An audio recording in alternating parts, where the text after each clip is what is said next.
Get biblical understanding, along with T.A. McMahon. Wisdom is the principal thing, therefore get wisdom. And with all thy getting, get understanding. Proverbs chapter 4, verse 7. This is number 84 in our series of Get Biblical Understanding. In this session, we're reading many, but certainly not all of the biblical verses that have to do with discernment. When Jesus was asked by his disciples about the time of his coming, he replied that it would be characterized by deception, and that many would be deceived. Therefore, as we draw nearer to his return, we are exhorted to increase in biblical discernment, that we not be led astray. Again, the theme of this series is discernment. 1 Timothy chapter 3, verse 10. And let these also first be proved, then let them use the office of a deacon, being found blameless. 1 Timothy chapter 4, verses 1 to 2.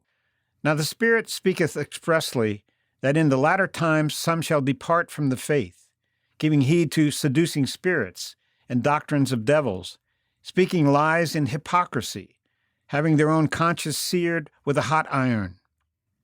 1 Timothy chapter 4, verse 6.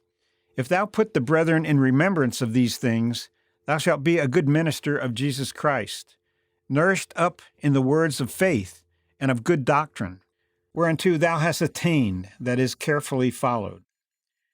1 Timothy chapter 4, verse 7. But refuse profane and old wives' fables, and exercise thyself rather unto godliness.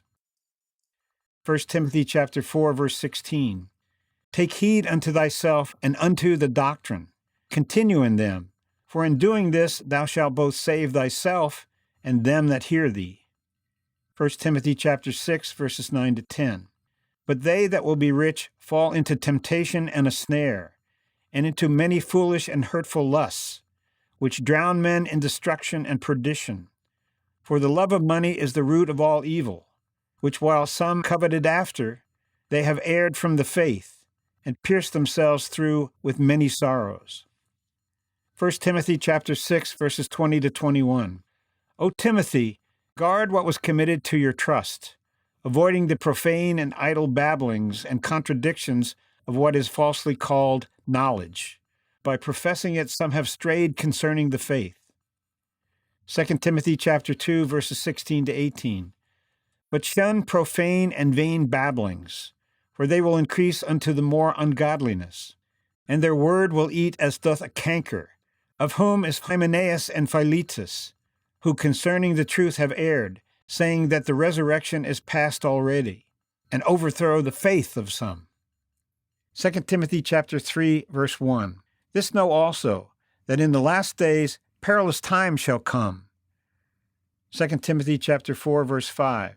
But watch thou in all things, endure afflictions, do the work of an evangelist, make full proof of thy ministry. 2 Timothy chapter 4, verses 14 to 15. Alexander the coppersmith did me much evil. The Lord reward him according to his works, of whom be thou ware also, for he hath greatly withstood our words. Thanks for listening, and we hope you'll join us again as we search the Scriptures in order to get biblical understanding.